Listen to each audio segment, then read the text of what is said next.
आदिवासी समुदायों के बीच रावण का विशेष महत्व है।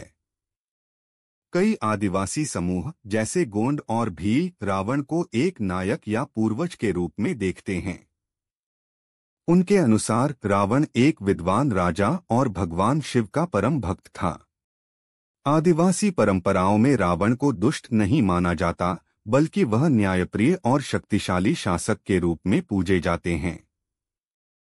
विशेष रूप से मध्य प्रदेश और छत्तीसगढ़ में दशहरे पर रावण के पुतले जलाने का विरोध किया जाता है, क्योंकि इससे उनकी भावनाएं आहत होती हैं।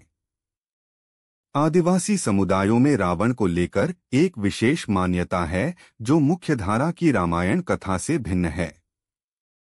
गोंड, भील और कई अन्य आदिवासी समूह रावण को अपने पूर्वज और नायक के रूप में पूजते हैं।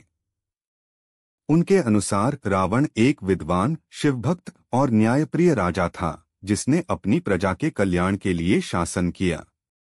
आदिवासी परंपराओं में रावण का सम्मान किया जाता है और इसलिए दशहरे पर रावण के पुतले जलाने का विरोध होता है, विशेष रूप से मध्य प्रदेश, छत्तीसगढ़ और महाराष्ट्र के कुछ क्षेत्रों में।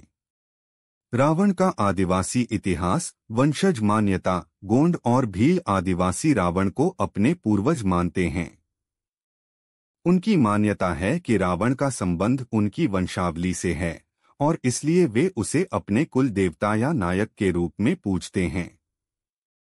रावण का सांस्कृतिक महत्व। रावण को केवल एक शासक के रूप में नहीं देखा जाता, बल्कि वह उनकी सांस्कृतिक पहचान और समाज के संघर्ष का प्रतीक है।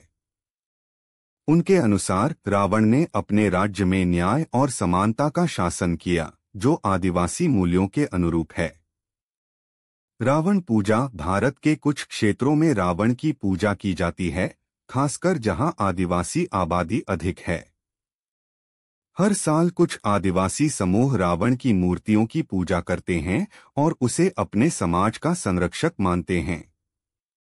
यह परंपरा उन्हें मुख्यधारा की हिंदू मान्यताओं से अलग करती है। दशहरा और विरोध। दशहरे पर रावण का पुतला जलाना आदिवासी समुदायों के लिए एक विवादास्पद मुद्दा है।